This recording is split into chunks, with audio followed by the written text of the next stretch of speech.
Entrepreneurs, parlons-nous. Bonjour, bienvenue dans ce 11e épisode d'Entrepreneurs Parlons-nous. Aujourd'hui, on va s'intéresser à cette question qui est au cœur des enjeux stratégiques de toutes les entreprises. Comment faire le plein de croissance et surtout quelle stratégie adopter pour booster son activité? C'est le thème de ce nouveau numéro et avec nous pour en parler, deux chefs d'entreprise. D'abord, Louise Lepers, bonjour. Bonjour. Vous êtes la cofondatrice d'Azeli, entreprise qui propose des équipements pour purifier l'air. On va évidemment en parler d'ici quelques minutes. Également avec nous, Richard Jullian, bonjour. Bonjour. Vous êtes le fondateur de Petit Bio, une entreprise toulousaine de restauration collective pour la petite enfance. Alors, avant d'entrer dans le vif du sujet et de savoir comment faire le plein de croissance, on va s'intéresser à vos aventures respectives, savoir comment tout a commencé pour vous. D'abord, Louise Lepers avec Azeli, une entreprise qui, on le rappelle, propose des équipements pour purifier l'air. L'aventure Azeli a commencé en 2016, effectivement. On a monté cette entreprise avec mon conjoint. Voilà, donc c'est vrai que le conjoint, c'est aussi parfois le meilleur allié dans l'entreprise parce qu'on sait qu'il ne va pas nous lâcher.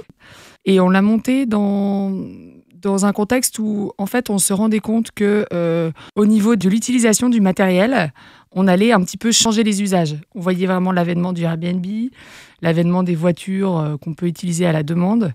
Et on s'est dit, finalement, tous les biens qu'achètent les entreprises, c'est quand même dommage que certaines entreprises font l'acquisition de matériel et l'utilisent 10% du temps. Le début d'Azeli, c'était comme ça. Pour vous, Richard Jullian, je crois que l'idée de Petit Bio est venue directement dans votre quotidien.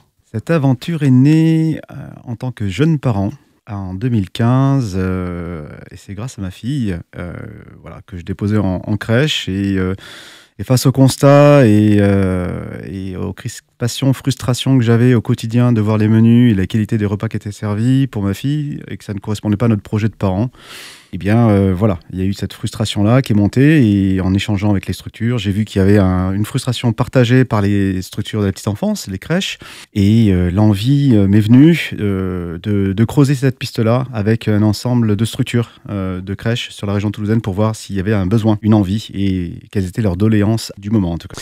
Alors pour qu'on se rende bien compte concrètement, Richard Jullian, aujourd'hui Petit Bio, c'est combien de crèches clientes sur l'agglomération toulousaine? Petit Bio en 2 ans et demi. C'est 60 crèches livrées au quotidien. C'est environ 1500 repas. C'est également la création de 13 emplois en 2 ans et demi.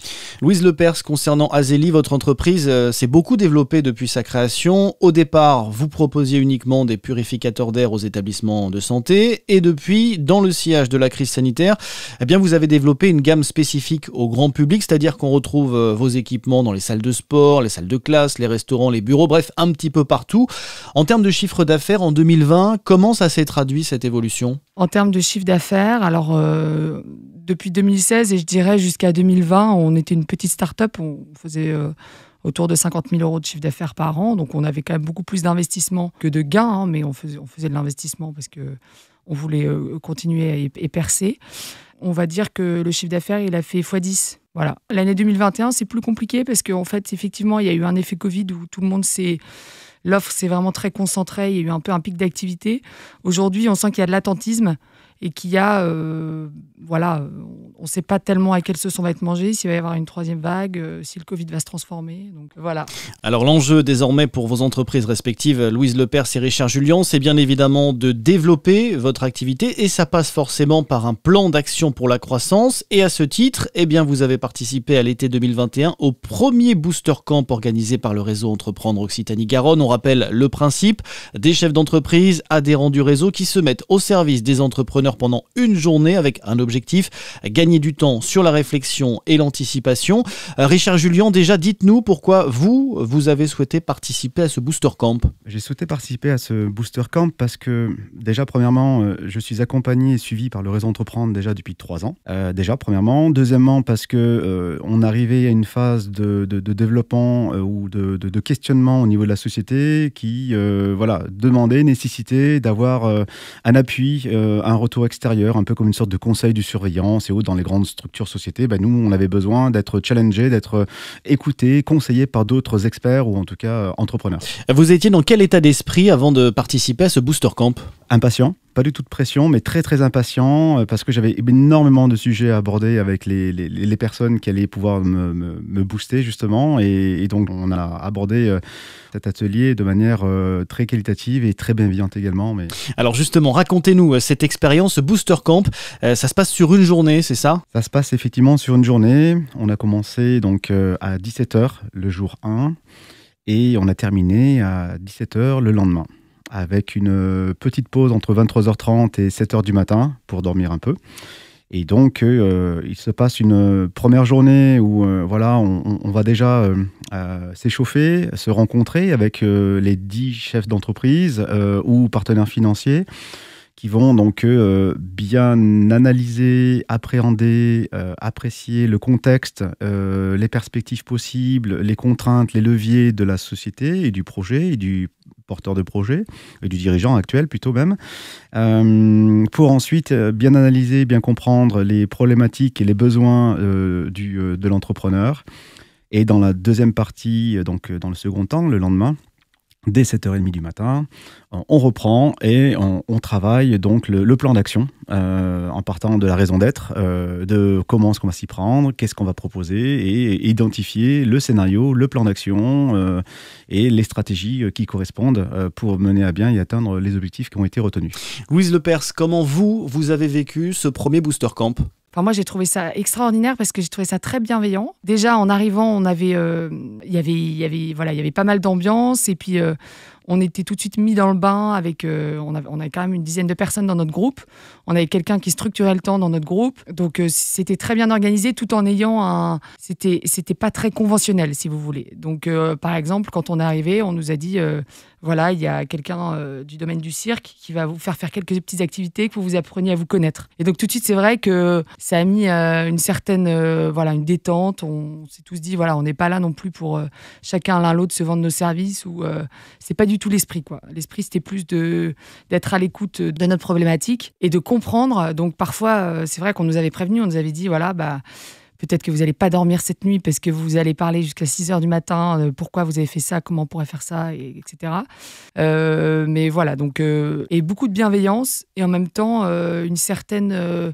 il y avait quelque chose d'assez vrai et je veux dire, les personnes qui étaient là n'étaient pas non plus là pour nous faire plaisir. Elles se disaient... finalement, il faut qu'ils ressortent, qu'ils avancent et qu'ils soient fortifiés de cette expérience. Alors justement, la transition est toute trouvée à l'issue de cette expérience Booster Camp.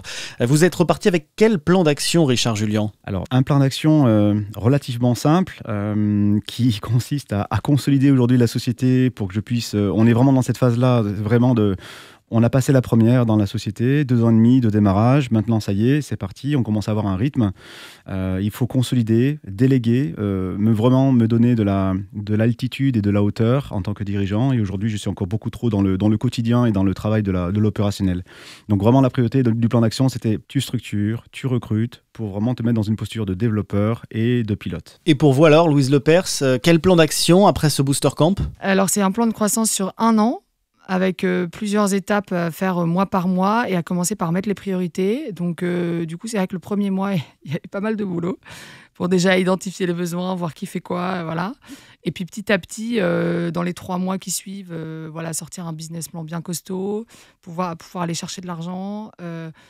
Aussi, ils ont quand même souligné le fait que, en fait, c'était quand même assez bon et sain d'être accompagné par un autre entrepreneur. Donc, c'est vrai que moi, en faisant le Booster Camp, je m'étais dit que ça serait quand même bien qu'après, on puisse avoir qu'on rentre dans cet accompagnement que fait le réseau Entreprendre pour normalement des entreprises qui se lancent, mais même si nous, on est déjà lancés, donc en fait, ils ont un programme qui permet de faire ça. Donc là, on est très content de pouvoir continuer et de pouvoir avoir un petit peu un coach qui nous aide aussi à franchir toutes ces étapes de structuration. Aujourd'hui, on veut se donner les chances de structurer vraiment notre entreprise pour qu'elle grossisse. Et c'est un pari, on va le faire avec Réseau Entreprendre et nous, on s'en donne vraiment les moyens. En fait, aujourd'hui, on va vraiment décider d'y aller et d'investir et de se donner à fond, de structurer. Et du coup, avec Réseau, mais même, on aura fait ce qu'il faut pour structurer suffisamment pour aller chercher le marché qui est là et pouvoir grossir si on peut et créer de l'emploi surtout, parce que nous, c'est pour ça qu'on a créé notre entreprise. Richard Julien, est-ce que vous diriez qu'il y a un avant et un après Booster Camp pour vous, chef d'entreprise ? Oui, très concrètement, sur la sérénité que ça m'a apporté, la confiance et également d'avoir eu la conviction d'avoir été écouté, d'avoir été entendu, compris par des pairs qui ont vécu ça de par leurs précédentes expériences, différentes certes, mais qui ont été tout à fait bénéfiques quand ils ont pu partager un peu leurs avis et leurs conseils. Alors justement, pour conclure cet épisode, quels conseils vous donneriez à ceux et celles qui nous écoutent pour mettre en place un projet de croissance ? Louise Lepers ? Bien s'entourer et pas hésiter à aller demander de l'aide. Et nous, quand on a des gens autour de nous qui nous disent « mais finalement, je vais me lancer, qu'est-ce que tu en penses ?» tout ça. Mais il faut arriver à demander aux autres autour de soi et pas avoir peur. Et en fait, c'est ça aussi la richesse d'un projet, c'est-à-dire que la capacité à pouvoir aller chercher de l'aide à l'extérieur et à se faire aider. Et c'est justement d'autant mieux perçu, moi, je trouve. Oui, on le rappelle, d'ailleurs, le réseau Entreprendre est là pour ça, pour aider, pour accompagner les chefs d'entreprise, notamment via le Booster Camp auquel vous avez participé. Ça, c'est sûr que c'est un sacré appui, ouais. Richard Julien, un conseil, vous aussi, à donner à ceux et celles qui nous écoutent pour développer et booster leur activité ? De savoir déjà déléguer le côté opérationnel pour essayer de prendre du recul, de prendre du temps pour soi, pour s'aligner, bien ressentir les choses et prendre du recul sur son activité, savoir s'entourer de personnes qui ont la capacité, l'envie, la bienveillance de pouvoir, ou l'expérience également, de pouvoir accompagner avec la confiance qu'il faut. Écouter également son équipe, ses collaborateurs, parce qu'au quotidien, ils font énormément de boulot. C'est notamment grâce à eux que nos activités se développent. Et c'est des partenaires incontournables, en tout cas, à écouter et à impliquer, je pense, au quotidien. Et c'est ce qu'on fait, nous, chez Petit Bio. Eh bien, c'est sur ces belles paroles que l'on va se quitter. Merci à vous deux, Louise Lepers et Richard Julien, d'avoir été nos invités. Merci à vous. Avec joie. Merci encore à vous deux. C'est donc la fin de ce podcast. On se retrouve très vite pour un prochain épisode de cette série Entrepreneurs, parlons-nous. À très bientôt. Entrepreneurs, parlons-nous.